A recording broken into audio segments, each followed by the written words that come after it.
Welcome back to मेधा गुरु। मैं मधु, आपकी chemistry teacher. आज हम लोग क्लास 10th ICSE का chapter number 6 that is electrolysis पर डिस्कस करेंगे।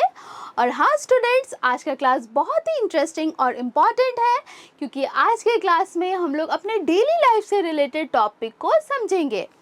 तो स्टूडेंट्स, मैं आपको बता दूं, इन जनरल हम लोग साइंस में एनर्जी से रिलेटेड बात करते हैं, है ना। अगर हम बात करें पूरा का पूरा यूनिवर्स, तो पूरा यूनिवर्स एनर्जी पर ही बेस्ड है।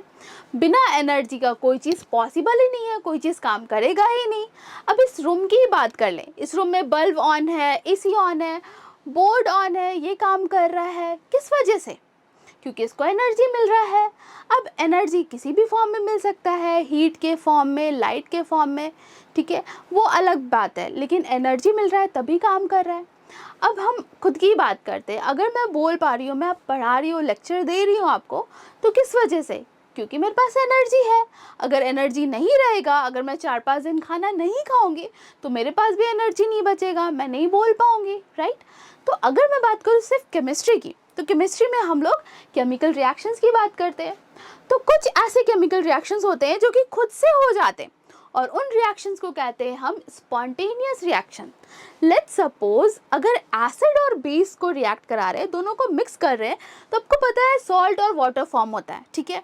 और कहीं ना कहीं जिस बिकर में हम लोग रिएक्शन कराएंगे वो बिकर गर्म हो सकता है। अगर वो रिएक्शन एक्सोथर्मिक है, मीन्स उस रिएक्शंस में अगर एनर्जी रिलीज हो रहा है, ठीक है।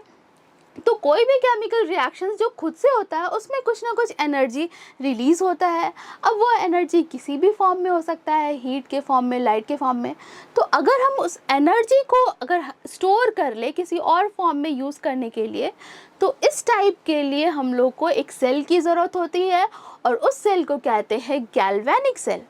और गैल्वेनिक सेल का काम क्या होता है? वो चेंज करता है केमिकल एनर्जी को इलेक्ट्रिकल एनर्जी में। और इस बारे में हम लोग पढ़ेंगे 12th स्टैंडर्ड में, ठीक है। और आज के क्लास में हम लोग क्या डिस्कस करेंगे? तो ऐसे रिएक्शंस जो कि नॉन स्पॉन्टेनियस है, जो कि खुद से नहीं हो सकते, तो उन रिएक्शंस को कराने के लिए हम लोग उसमें सप्लाई करते हैं इलेक्ट्रिसिटी। मीन्स हम लोग इलेक्ट्रिकल एनर्जी देते हैं उसे, ताकि उसका केमिकल रिएक्शन हो और उसमें केमिकल एनर्जी रिलीज हो, ठीक है। तो हम लोग आज के क्लास में हम लोग सीखेंगे कि कैसे हम लोग इलेक्ट्रिसिटी के हेल्प से हम लोग केमिकल रिएक्शंस कराते हैं, ठीक है। तो बेसिकली इलेक्ट्रोलिसिस का मतलब ही ये है, electro means flow of electron या फिर फ्लो ऑफ इलेक्ट्रिसिटी, जिसके हेल्प से क्या हो रहा है? इलेक्ट्रोलिसिस, लिसिस हो रहा है, मीन्स ब्रेक डाउन हो रहा है। किसका ब्रेक डाउन होगा? तो कोई ऐसे सब्सटेंस का। और यहाँ पे मूवमेंट ऑफ बेसिकली आयंस के वजह से इलेक्ट्रिसिटी फ्लो करता है। तो चलिए स्टार्ट करते हैं बिना देरी करते हुए आज का क्लास। नेक्स्ट है इलेक्ट्रोलिसिस। इलेक्ट्रोलिसिस क्या होता है? तो एक ऐसा प्रोसेस जिसमें इलेक्ट्रिकल एनर्जी चेंज होता है केमिकल एनर्जी में। मीन्स इलेक्ट्रिसिटी का हम लोग हेल्प लेते हैं to bring about chemical reactions. Chemical reactions कराने के लिए जब हम लोग इलेक्ट्रिसिटी का हेल्प लेते हैं, तो उस प्रोसेस को कहते हैं इलेक्ट्रोलिसिस।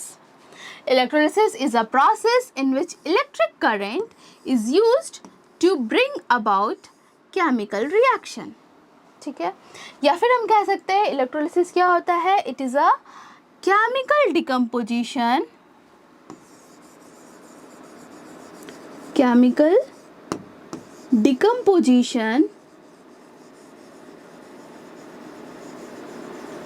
of electrolyte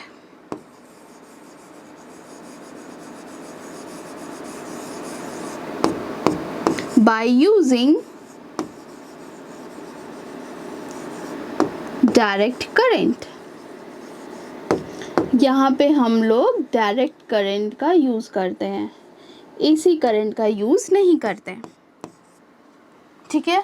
दूसरा डेफिनेशन होता है इलेक्ट्रोलिसिस का कि केमिकल डिकम्पोजिशन मीन्स टूटना। किसका? इलेक्ट्रोलाइट का। इलेक्ट्रोलाइट क्या होता है? ऐसा सब्सटेंस जो कि इलेक्ट्रिसिटी के प्रेजेंस में टूट जाए आयंस में, बाय यूजिंग डायरेक्ट करंट। यहाँ पे हम लोग डायरेक्ट करंट सप्लाई करते हैं। तो डायरेक्ट और AC करंट में क्या डिफरेंस होता है? तो आप सबको पता होगा, डायरेक्ट करंट में जो फ्लो ऑफ इलेक्ट्रॉन होता है वो एक ही डायरेक्शन में होता है, लेकिन AC करंट में फ्लो ऑफ इलेक्ट्रॉन चेंज होते रहता है, फ्लक्चुएट करता है कैथोड और एनोड, ठीक है।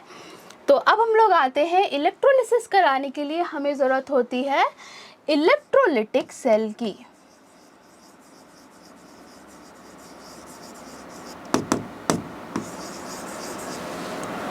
अब इलेक्ट्रोलिटिक सेल कैसा होता है, तो देखिए उसके लिए हम लोग लेते हैं ग्लास का एक बीकर, बड़ा सा बीकर है, इसमें हम लोग लेते हैं इलेक्ट्रोलाइट।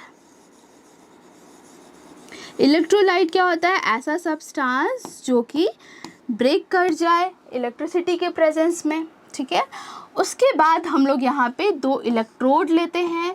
इलेक्ट्रोड होता है बेसिकली मेटल का रॉड, और इसका बस काम होता है आयंस को डिस्चार्ज करने में, या फिर कह सकते हैं इलेक्ट्रॉन्स का मूवमेंट में हेल्प करता है, ठीक है। अब इलेक्ट्रोड 2 टाइप का होता है। कैसा 2 टाइप का, तो दोनों इलेक्ट्रोड कनेक्टेड होता है बैटरी का दोनों टर्मिनल से, एक पॉजिटिव और नेगेटिव से। तो जो इलेक्ट्रोड नेगेटिव टर्मिनल से कनेक्टेड होता है उसे हम कहते हैं कैथोड, ठीक है।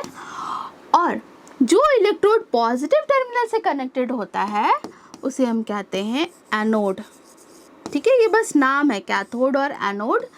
तो कैथोड पर कैसा रिएक्शन होता है और एनोड पर कैसा रिएक्शन होता है, ये बहुत इंपॉर्टेंट है। तो आपको ध्यान में रखना है कि कैथोड पर होता है हमेशा रिडक्शन, और रिडक्शन क्या होता है, गेन ऑफ इलेक्ट्रॉन,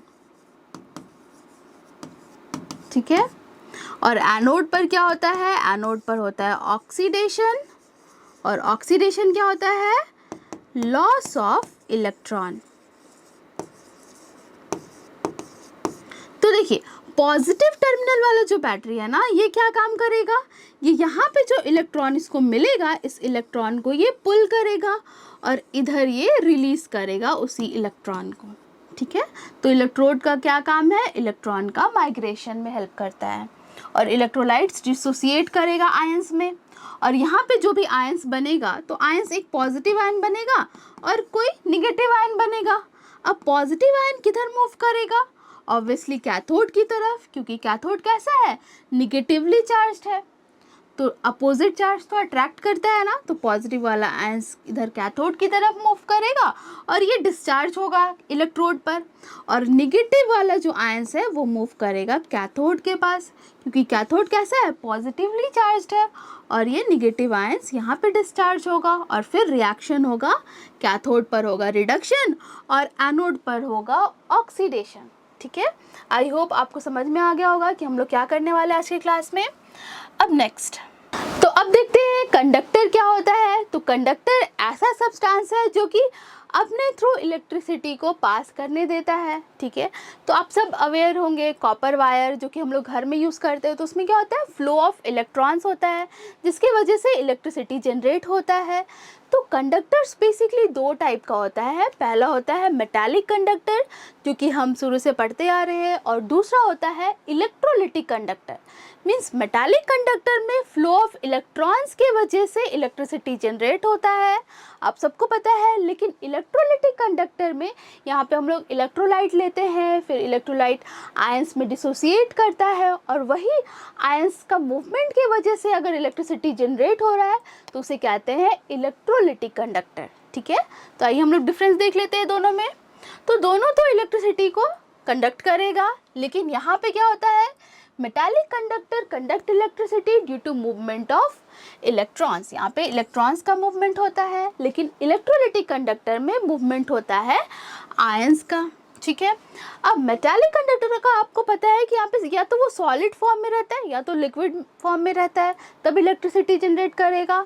लेकिन जितने भी इलेक्ट्रोलिटिक कंडक्टर है सॉलिड फॉर्म में कंडक्ट नहीं करता इलेक्ट्रिसिटी को। क्यों नहीं करता, क्योंकि सॉलिड फॉर्म में आयंस जो है वो क्लोजली पैक्ड होते हैं, means force of attraction between ions बहुत ज़्यादा होता है, यानी कि वहाँ पे आयंस का मूवमेंट नहीं हो पाता है। तो सॉलिड फॉर्म में आयंस का मूवमेंट नहीं होगा, इस वजह से वो इलेक्ट्रिसिटी कंडक्ट नहीं कर पाता है।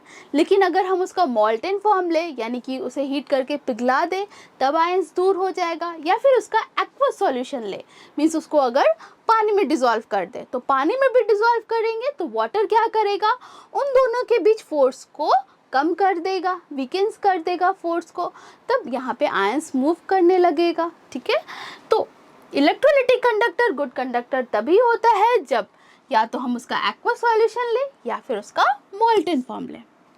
ठीक है, अब मेटालिक कंडक्टर होता है फिजिकल प्रोसेस। आपको पता है इसमें क्या हो रहा है, सिर्फ इलेक्ट्रॉन्स का मूवमेंट हो रहा है, मोबाइल इलेक्ट्रॉन्स का, मेटल्स में भी होते ही हैं फ्री इलेक्ट्रॉन्स, तो यहाँ पे कोई केमिकल चेंज नहीं हो रहा है। लेकिन इलेक्ट्रोलाइटिक कंडक्टर में क्या हो रहा है, इलेक्ट्रोलाइट पूरा का पूरा आयंस में डिसोसिएट हो जा रहा है, टूट जा रहा है, यानी कि वहाँ पे केमिकल चेंज हो रहा है। ठीक है, अब नेक्स्ट है कि हम लोग इलेक्ट्रिक वायर में यूज़ किया जाता है, ये तो आप सबको पता है। इलेक्ट्रोलाइटिक कंडक्टर का हम लोग यूज़ करते हैं इलेक्ट्रोप्लेटिंग करने में, बहुत सारे इसका एप्लीकेशंस है, वो हम सारा कुछ डिस्कस करेंगे। तो नेक्स्ट है, सबसे पहले बात करते हैं इलेक्ट्रोलाइट आखिर क्या होता है। तो ऐसा केमिकल कंपाउंड जो कि आयंस में डिसोसिएट कर जाए इलेक्ट्रिसिटी के प्रेजेंस में। तो इलेक्ट्रोलाइट कितने टाइप का होता है, तो बेसिकली 3 टाइप का होता है। पहला है strong electrolyte, weak electrolyte and non electrolyte. ठीक है, तो एक एक करके डिस्कस करते हैं। तो सबसे पहले देखते हैं difference between strong and weak electrolyte. Strong and weak electrolyte, क्या डिफरेंस होता है दोनों में। तो देखिए इलेक्ट्रोलाइट क्या होता है ये तो आप सबको पता है, तो स्ट्रॉन्ग और वीक में क्या डिफरेंस है। तो स्ट्रॉन्ग इलेक्ट्रोलाइट ऐसा इलेक्ट्रोलाइट होता है जो कि इलेक्ट्रिसिटी के प्रेजेंस में पूरा का पूरा आयंस में डिसोसिएट हो जाए। मान लीजिए हम लोग 100 मॉलिक्यूल्स उस इलेक्ट्रोलाइट का ले रहे हैं और उसमें इलेक्ट्रिसिटी सप्लाई करें और वो 100 मॉलिक्यूल्स पूरा का पूरा आयंस में डिसोसिएट हो गया, मीन्स पॉजिटिव आयन और नेगेटिव आयन, कैटायन और अनायन में डिसोसिएट हो गया। इट मीन्स यहाँ पे इलेक्ट्रिसिटी का फ्लो बहुत ज़्यादा होगा, ये बहुत अच्छा गुड कंडक्टर होगा इलेक्ट्रिसिटी का, और यहाँ पे अगर हम बल्ब लगाएंगे तो बहुत ज़्यादा ब्राइट ग्लो करेगा। तो ये कहलाता है स्ट्रॉन्ग इलेक्ट्रोलाइट। ठीक है, वीक इलेक्ट्रोलाइट क्या होता है, तो ऐसा इलेक्ट्रोलाइट्स जो कि पूरा का पूरा आयंस में डिसोसिएट ना करे। मान लीजिए हम 100 मॉलिक्यूल्स लिए हैं कोई भी वीक इलेक्ट्रोलाइट का और उसमें इलेक्ट्रिसिटी सप्लाई कर रहे हैं, तो उसमें मान लीजिए कि 60 मॉलिक्यूल्स था, वो आयंस में डिसोसिएट किया, बट 40 मॉलिक्यूल्स वो मॉलिक्यूल के ही फॉर्म में रह गया, यानी कि यहाँ पे इलेक्ट्रिसिटी कंडक्ट करेगा लेकिन ये पुअर कंडक्टर होगा, मीन्स यहाँ पे ज़्यादा अमाउंट में इलेक्ट्रिसिटी फ्लो नहीं करेगा। यानी कि अगर बल्ब भी लगा रहे हैं तो बहुत ज़्यादा ब्राइट ग्लो नहीं करेगा, ग्लो करेगा क्योंकि आयंस तो बन रहा है बट ज़्यादा नहीं बन रहा है, इसलिए डिम ग्लो करेगा। ठीक है, तो ये हो गया difference between strong and weak electrolyte. Next है नॉन इलेक्ट्रोलाइट क्या होता है, तो ऐसा इलेक्ट्रोलाइट्स जो कि आयंस में डिसोसिएट ही ना करें, 100 मॉलिक्यूल्स पूरा का पूरा मॉलिक्यूल के ही फॉर्म में रह जाएगा, यानी कि यहाँ पे आयंस का मूवमेंट नहीं होगा। अब मूवमेंट आयंस का होगा नहीं तो इलेक्ट्रिसिटी जनरेट नहीं होगा, पुअर कंडक्टर, बैड कंडक्टर, जैसे कि इंसुलेटर्स हो गए। ठीक है, तो स्ट्रॉन्ग नॉन इलेक्ट्रोलाइट का एग्जाम्पल क्या हो जाएगा, तो सबसे पहला शुगर सॉल्यूशन, जो आपको दिख रहा है यहाँ पे पूरा का पूरा मॉलिक्यूल के ही फॉर्म में रह गया, और यहाँ पे बल्ब ग्लो तो करेगा ही नहीं क्योंकि करंट फ्लो ही नहीं कर रहा है इसमें। और क्या क्या एग्जाम्पल हो जाएगा, पहला है शुगर, इसका फॉर्मूला क्या होता है C12H22O11। नेक्स्ट ग्लूकोज, ग्लूकोज का फॉर्मूला C6H12O6, ये सब भी आपको पता होना चाहिए। नेक्स्ट है यूरिया, यूरिया का फॉर्मूला क्या हो जाएगा NH2C+O NH2। ठीक है, या फिर डिस्टिल वाटर, डिस्टिल वाटर भी पूरा का पूरा मॉलिक्यूल्स के फॉर्म में रहेगा, यहाँ पे बल्ब फ्लो नहीं करेगा क्योंकि यहाँ पे कोई भी फ्लो ऑफ इलेक्ट्रॉन्स नहीं हो रहा है। ठीक है, आई होप ये क्लियर हो गया होगा। नेक्स्ट एक बार रिवाइज कर लेते हैं स्ट्रॉन्ग एंड वीक में, जो कि आता है एग्जाम में। तो strong good conductor of electricity होता है, लेकिन वीक इलेक्ट्रोलाइट पुअर कंडक्टर होता है। ठीक है, नेक्स्ट स्ट्रॉन्ग इलेक्ट्रोलाइट है तो ये ज़्यादा अमाउंट में इलेक्ट्रिसिटी फ्लो करेगा और यहाँ पे स्मॉल अमाउंट में करेगा। स्ट्रॉन्ग इलेक्ट्रोलाइट है तो पूरा का पूरा आयंस में डिसोसिएट कर जाएगा, और वीक इलेक्ट्रोलाइट आयंस मतलब पार्शियली डिसोसिएट करेगा, मीन्स आयंस और मॉलिक्यूल्स दोनों रहेगा। यहाँ पे फ्री मोबाइल आयंस ही रहेगा, यहाँ पे आयंस और मॉलिक्यूल्स दोनों रहेगा। यहाँ पे बल्ब ग्लो करेगा लेकिन ब्राइट ग्लो करेगा, और यहाँ पे डिम ग्लो करेगा। आई होप ये भी क्लियर हो गया होगा। नेक्स्ट देखते हैं इलेक्ट्रोलिटिक सेल क्या होता है? तो अभी तो मैं यही डिस्कस कर रही हूँ। इलेक्ट्रोलिटिक सेल हेल्प करता है इलेक्ट्रिकल एनर्जी को कन्वर्ट करने के लिए, किसमें? केमिकल एनर्जी में। और वो भी किसके लिए? जो भी नॉन स्पॉन्टेनियस है, मीन्स ऐसे रिएक्शन जो खुद से नहीं हो सकते, उनको कराने के लिए हम लोग इलेक्ट्रिसिटी का हेल्प लेते हैं, मीन्स इलेक्ट्रिकल एनर्जी का हेल्प लेते हैं। तो उसके लिए क्या ज़रूरत होती है? एक ग्लास बाउल का ज़रूरत होता है और इलेक्ट्रोलाइट्स लेते हैं जो कि डिसोसिएट करता है आयंस में इन प्रेजेंस ऑफ इलेक्ट्रिसिटी। जब हम लोग वोल्टेज सप्लाई करेंगे तभी ये आयंस में डिसोसिएट करेगा, ठीक है। अब यहाँ पे आपको पता है बैटरी का 2 टर्मिनल होता है, पॉजिटिव और निगेटिव। तो पॉजिटिव टर्मिनल वाले जो इलेक्ट्रोड जो कनेक्टेड होता है उसे कहते हैं एनोड, और निगेटिव टर्मिनल से जो इलेक्ट्रोड कनेक्टेड होता है उसे कहते हैं कैथोड। बट ये सिर्फ बात हो रही है इलेक्ट्रोलिटिक सेल में। एक दूसरा सेल होता है दैट इज गैल्वेनिक सेल, वहाँ पे कैथोड और एनोड चेंज हो जाता है, ठीक है। बट ये इम्पॉर्टेंट है कि कैथोड पर हमेशा रिडक्शन ही होता है और एनोड पर ऑक्सीडेशन। नेक्स्ट, ये सब तो आपको पता होगा, फर्स्ट चैप्टर में ऑलरेडी पढ़ा है आपने। ऑक्सीडेशन क्या होता है, रिडक्शन क्या होता है? Reduction is gain of electron and oxidation is loss of electron. Cathode क्या होता है? निगेटिव और एनोड पॉजिटिव, ठीक है। नेक्स्ट देखते हैं, हाँ, गैल्वेनिक सेल। तो आप सबको पता है कोई भी बैटरी में क्या होता है, वहाँ पे केमिकल एनर्जी स्टोर्ड होता है और उस केमिकल एनर्जी का हम लोग यूज़ करते हैं एज अ इलेक्ट्रिसिटी जनरेट करने में। या फिर मान लीजिए कहीं कहीं पे अगर कोल या लकड़ी को अगर बर्न कर रहे हैं तो यहाँ पे क्या मिल रहा है? एनर्जी मिल रहा है हीट के फॉर्म में, तो उसका हम लोग यूज़ करते हैं। उसी तरह से बैटरी में क्या है? केमिकल एनर्जी स्टोर्ड है, उसका हम लोग यूज़ कर रहे हैं एज अ इलेक्ट्रिकल एनर्जी, ठीक है। उसी तरह से कार बैटरी में भी बैटरी है तो उसमें केमिकल एनर्जी स्टोर्ड है। अब भले उस बैटरी को हमें रिचार्ज करना पड़ता है, या फिर कुछ ऐसे बैटरी होते हैं जो कि एक बार ख़राब हो गए तो दोबारा चार्ज हम लोग उसको नहीं कर सकते। तो ये सब हो गए गैल्वेनिक सेल। नेक्स्ट है गैल्वेनिक सेल। तो गैल्वेनिक सेल क्या होता है? ऐसा डिवाइस जो कि कन्वर्ट करता है केमिकल एनर्जी को इलेक्ट्रिकल एनर्जी में। मीन्स जो रिएक्शन स्पॉन्टेनियस है, जो खुद से हो जा रहे हैं, उस रिएक्शंस का हम लोग यूज़ करते हैं। उस रिएक्शंस को, जो भी उससे एनर्जी रिलीज़ हो रहा है, उस एनर्जी को हम लोग कन्वर्ट करते हैं इलेक्ट्रिकल एनर्जी में। तो जो डिवाइस यूज़ होता है उस डिवाइस को कहते हैं गैल्वेनिक सेल, ठीक है। तो यहाँ पे हम लोग 2 अलग अलग ट्यूब लेते हैं, 2 अलग अलग बीकर लेते हैं ग्लास का, ठीक है, और उसको कनेक्ट कर देते हैं बल्ब से। मीन्स यहाँ पे हम लोग एक्सटर्नल सोर्स वोल्टेज सप्लाई करने की ज़रूरत नहीं है, क्योंकि हमें इलेक्ट्रिकल एनर्जी तो ज़रूरत है ही नहीं। यहाँ पे क्या हो रहा है कि यहाँ पे केमिकल रिएक्शंस हो रहा है जो कि खुद से हो रहा है, और इसी केमिकल रिएक्शंस के हेल्प से यहाँ पे इलेक्ट्रॉन्स फ्लो कर रहा है, इलेक्ट्रिसिटी जनरेट हो रहा है। Means chemical reactions, chemical energy change हो रहा है इलेक्ट्रिकल एनर्जी में। तो इस टाइप के सेल के बारे में, जिसे गैल्वेनिक सेल कहते हैं, ये इसके बारे में डिटेल में आप लोग 12th स्टैंडर्ड में पढ़ेंगे, ठीक है। अब बात करें ऑक्सीडेशन रिडक्शन क्या होता है, तो अगेन सेम चीज़ है, यहाँ पे भी सेम रहेगा, चाहे वो कोई भी सेल हो। तो रिडक्शन क्या होता है? गेन ऑफ इलेक्ट्रॉन, और ऑक्सीडेशन होता है लॉस ऑफ इलेक्ट्रॉन। अब बात करें कैथोड की, तो कैथोड यहाँ पे चेंज हो जाता है। वहाँ पे क्या हो रहा था? निगेटिव इलेक्ट्रोड, यहाँ पे पॉजिटिव इलेक्ट्रोड को कैथोड कहते हैं और निगेटिव इलेक्ट्रोड को एनोड कहते हैं। बट एक इम्पॉर्टेंट चीज़ आपको ध्यान देना है, चाहे वो कोई भी सेल हो, गैल्वेनिक सेल हो, इलेक्ट्रोलिटिक सेल हो, कैथोड पर हमेशा होता है रिडक्शन, ठीक है। और रिडक्शन क्या है? Gain of electron. और बात करें एनोड, तो एनोड पर हमेशा होता है ऑक्सीडेशन, और ऑक्सीडेशन क्या है? लॉस ऑफ इलेक्ट्रॉन, ठीक है। आई होप ये क्लियर हो गया होगा। नेक्स्ट देखते हैं इलेक्ट्रोड क्या होता है। तो कोई भी ऐसा मेटल का रॉड जो कि इनर्ट हो, मीन्स वो इलेक्ट्रोलाइट से रिएक्ट ना करे, ठीक है। और इलेक्ट्रोड का क्या काम है, ये मीडियम प्रोवाइड करता है इलेक्ट्रॉन्स को फ्लो कराने में। आपको पता है बैटरी का 2 टर्मिनल होता है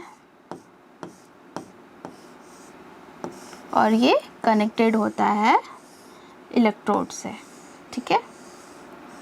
जो पॉजिटिव टर्मिनल होता है और निगेटिव टर्मिनल, तो पॉजिटिव टर्मिनल वाले इलेक्ट्रोड को कहते हैं एनोड। हम बात कर रहे हैं इलेक्ट्रोलाइटिक सेल की, ठीक है। और निगेटिव टर्मिनल से जो कनेक्टेड होता है उसे कहते हैं कैथोड, ठीक है। तो बैटरी का क्या काम होता है, ये यहाँ पे जो इलेक्ट्रॉन इसको मिल रहा है, इस इलेक्ट्रॉन को ये पुल करता है और इधर इसको रिलीज करता है, इसी इलेक्ट्रॉन को। मीन्स ये मीडियम प्रोवाइड कर रहा है इलेक्ट्रॉन्स के मूवमेंट के लिए। और दूसरा काम होता है इलेक्ट्रोड का कि यहाँ पे जो भी इलेक्ट्रोलाइट में आयंस होते हैं ना, पॉजिटिव आयन, नेगेटिव आयन, इसको ये डिस्चार्ज करता है। तो पॉजिटिव वाला किधर मूव करेगा, कैथोड की तरफ, और नेगेटिव वाला मूव करेगा एनोड के पास, और आयंस डिस्चार्ज होता है और फिर रिएक्शंस होता है। कैथोड पर रिडक्शन रिएक्शन होता है और एनोड पर ऑक्सीडेशन रिएक्शन होता है, ठीक है। अब देख लेते हैं इलेक्ट्रोड के टाइप्स। ये तो आपको पता ही है कि एनोड किससे कनेक्टेड होता है, पॉजिटिव टर्मिनल वाले बैटरी से, और कैथोड नेगेटिव टर्मिनल बैटरी से कनेक्टेड होता है। बात करें, ये पॉजिटिव टर्मिनल है ना, मीन्स पॉजिटिव इलेक्ट्रोड, और ये नेगेटिव इलेक्ट्रोड, ठीक है। तो पॉजिटिव इलेक्ट्रोड है यानी कि यहाँ पे कौन सा आयंस मूव करेगा, अनायन मूव करेगा, मीन्स नेगेटिव चार्ज आयन। तो अनायंस माइग्रेट करता है एनोड की तरफ, और यहाँ पे कटायंस माइग्रेट करता है कैथोड की तरफ, क्योंकि कैथोड कैसा है, नेगेटिव है, और कटायंस कैसा होता है, पॉजिटिव आयंस होता है।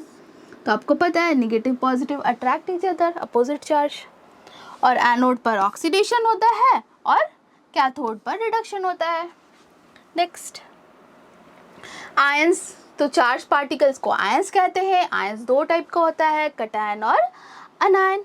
कटायन क्या होता है, तो पॉजिटिव चार्ज आयन, और अनायन नेगेटिवली चार्ज आयंस। कटायंस किधर मूव करेगा, तो पॉजिटिव है तो ये कैथोड की तरफ मूव करेगा, और अनायंस नेगेटिवली चार्ज है तो ये एनोड की तरफ मूव करेगा, ठीक है। और cations reduce to become neutral atom. Cations क्या होता है, रिड्यूस होके न्यूट्रल एटम बनता है। कहाँ पे, इलेक्ट्रोड पे। कौन से इलेक्ट्रोड पे, तो कैथोड पर, क्योंकि ये पॉजिटिव चार्ज है।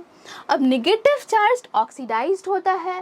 नेगेटिव चार्ज ऑक्सीडाइज कहाँ पे होगा, एनोड पर होगा, ठीक है, और बनता है न्यूट्रल एटम। तो रिएक्शंस बस क्या होता है वो बता दिया मैंने आपको। अब देखते हैं नेक्स्ट ऑक्सीडाइजिंग एजेंट और रिड्यूसिंग एजेंट क्या होता है। तो सबसे पहली बात आपको पता होना चाहिए कि ऑक्सीडेशन और रिडक्शन रिएक्शंस क्या होता है। तो ऑक्सीडेशन क्या होता है, gain of oxygen, removal of hydrogen, loss of electron या इंक्रीज इन ऑक्सीडेशन नंबर। अब बात करें रिडक्शन की, तो इसका जस्ट अपोजिट होता है। तो एजेंट क्या होता है, ऑक्सीडाइजिंग एजेंट, रिड्यूसिंग एजेंट क्या होता है। तो देखिए, एजेंट होता है जो कि जैसे कि टिकट एजेंट होता है ना, कि वो खुद का टिकट नहीं काटता, दूसरे का करता है। तो उसी तरह से ऑक्सीडाइजिंग एजेंट है, इट मीन्स दूसरे को ऑक्सीडाइज करेगा और खुद रिड्यूस्ड हो जाएगा, ठीक है। मीन्स खुद रिड्यूस होना मीन्स खुद का इलेक्ट्रॉन अपने आप में ऐड कराएगा और दूसरे का लॉस कराएगा, ठीक है। अब बात करें reducing agent. Reducing agent means दूसरे को रिड्यूस कराएगा, दूसरे को इलेक्ट्रॉन प्रोवाइड करेगा और खुद क्या हो जाएगा, ऑक्सीडाइज, खुद का लॉस कराएगा, ठीक है। तो आइए देखते हैं इन दोनों में डिफरेंस क्या है। तो oxidises other by either accepting electrons, यहाँ पे इलेक्ट्रॉन एक्सेप्ट करेगा ये। रिड्यूसिंग एजेंट दूसरे और को रिड्यूस करेगा, मीन्स दूसरे को इलेक्ट्रॉन्स प्रोवाइड करेगा, ठीक है। दूसरा ऑक्सीजन के टर्म्स में बात करें तो ये दूसरे को ऑक्सीजन प्रोवाइड कर रहा है, दूसरे में ऑक्सीजन ऐड करा रहा है, ये एजेंट हो गया। मीन्स ऑक्सीडेशन क्या होता है, गेन ऑफ ऑक्सीजन, ठीक है, लेकिन वो एजेंट बन गया यानी कि वो दूसरे को ऑक्सीजन दे रहा है, खुद को नहीं ले रहा है। और ये जस्ट इसका अपोजिट, ये हाइड्रोजन प्रोवाइड करता है, ये रिमूव करता है हाइड्रोजन को, ये रिमूव करेगा ऑक्सीजन को। नॉन मेटल्स जितने होते हैं they are generally oxidising agent and metals are generally reducing agent. इसको हम लोग एग्जाम्पल्स के थ्रू अच्छे से समझते हैं। फॉर एग्जाम्पल अगर हम लेते हैं सोडियम का, सोडियम क्या है, मेटल है। आपको पता है सोडियम के पास 11 एटॉमिक नंबर है। इट मीन्स इसके पास आउटर मोस्ट में एक इलेक्ट्रॉन है, ठीक है। अब सोडियम स्टेबल होने के लिए ये एक इलेक्ट्रॉन लूज करेगा, ठीक है, यानी कि Na बन गया Na+ पॉजिटिव आयन और इलेक्ट्रॉन्स रिलीज हो गया। मीन्स यहाँ पे सोडियम किस तरह से एक्ट कर रहा है, ये ऑक्सीडाइजिंग एजेंट होगा या रिड्यूसिंग एजेंट, तो ये होगा रिड्यूसिंग एजेंट। क्यों? क्योंकि ये खुद का लॉस कराया है ना, खुद ऑक्सीडाइज्ड हो गया, मीन्स खुद का इलेक्ट्रॉन रिमूव कराया और दूसरे को गेन करा रहा है इलेक्ट्रॉन। ये इलेक्ट्रॉन किसी और को ही तो प्रोवाइड कर रहा है, तो ये हो गया रिड्यूसिंग एजेंट, ठीक है। नेक्स्ट अगर हम बात करें क्लोरीन की, तो आपको पता है क्लोरीन के पास 17 एटॉमिक नंबर है, इट मीन्स 287, आउटर मोस्ट में 7 इलेक्ट्रॉन है, यानी कि क्लोरीन को स्टेबल होने के लिए एक इलेक्ट्रॉन की ज़रूरत है, यानी कि ये एक इलेक्ट्रॉन किसी और एटम से अगर ये एक्सेप्ट कर रहा है तो Cl इलेक्ट्रॉन को एक्सेप्ट करेगा तो इस पे आएगा नेगेटिव चार्ज, यानी कि क्लोरीन यहाँ पे किस तरह से एक्ट करेगा, क्लोरीन क्या कर रहा है, ये इलेक्ट्रॉन गेन कर रहा है, यानी कि ये क्या हो गया ऑक्सीडाइजिंग एजेंट, मीन्स ये किसी और से इलेक्ट्रॉन लिया और ये इलेक्ट्रॉन गेन किया, तो ये कहलाएगा ऑक्सीडाइजिंग एजेंट। इट मीन्स ये इलेक्ट्रॉन खुद एक्सेप्ट कर रहा है, किसी और को इलेक्ट्रॉन प्रोवाइड नहीं कर रहा है, ठीक है। अब मैं आपको एक एग्जांपल और देती हूँ, for example cupric oxide H2, तो यहाँ पे क्या हो रहा है, यहाँ पे बनेगा H2O + CO। तो यहाँ अगर आपसे पूछा जाए क्यूप्रिक ऑक्साइड ऑक्सीडाइजिंग एजेंट है या रिड्यूसिंग एजेंट, तो ये हो गया एक ऑक्सीडाइजिंग एजेंट। क्यों? क्योंकि ऑक्सीजन दूसरे को प्रोवाइड कर रहा है, किसको प्रोवाइड कर रहा है, हाइड्रोजन को, तो ये कहलाएगा oxidising agent. I hope clear हो गया होगा। नेक्स्ट एक और एग्जांपल दे देते हैं, जैसे कि जिंक है और CO2+, ठीक है, बन रहा है Zn2+ एंड CO। और यहाँ से अगर मैं आपसे पूछूं कि यहाँ पे कौन सा ऑक्सीडाइजिंग एजेंट है और कौन सा रिड्यूसिंग एजेंट है, तो कैसे बताएंगे, तो यहाँ पे आप देखेंगे जिंक खुद का क्या हो रहा है, खुद का लॉस हो रहा है ना, और ये इलेक्ट्रॉन किसी और को प्रोवाइड कर रहा है, यानी कि जिंक यहाँ पे किस तरह से एक्ट करेगा, रिड्यूसिंग एजेंट, तो रिड्यूसिंग एजेंट हो गया जिंक, ठीक है। और ऑक्सीडाइजिंग एजेंट ये खुद क्या कर रहा है, गेन कर रहा है इलेक्ट्रॉन, यानी कि CO2+ क्या हो जाएगा, ऑक्सीडाइजिंग एजेंट।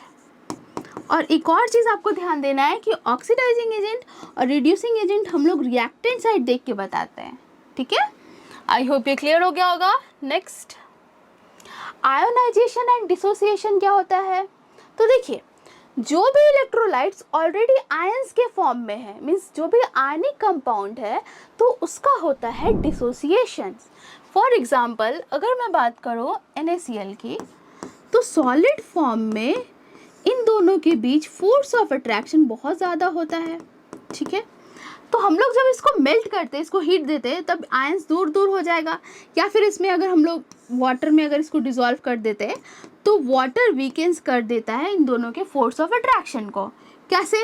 क्योंकि देखिए वाटर भी एक पोलर कंपाउंड है, तो H+ अट्रैक्ट करेगा Cl- को और OH- अट्रैक्ट करेगा Na+ को, यानी कि आयंस दूर दूर हो जाएगा।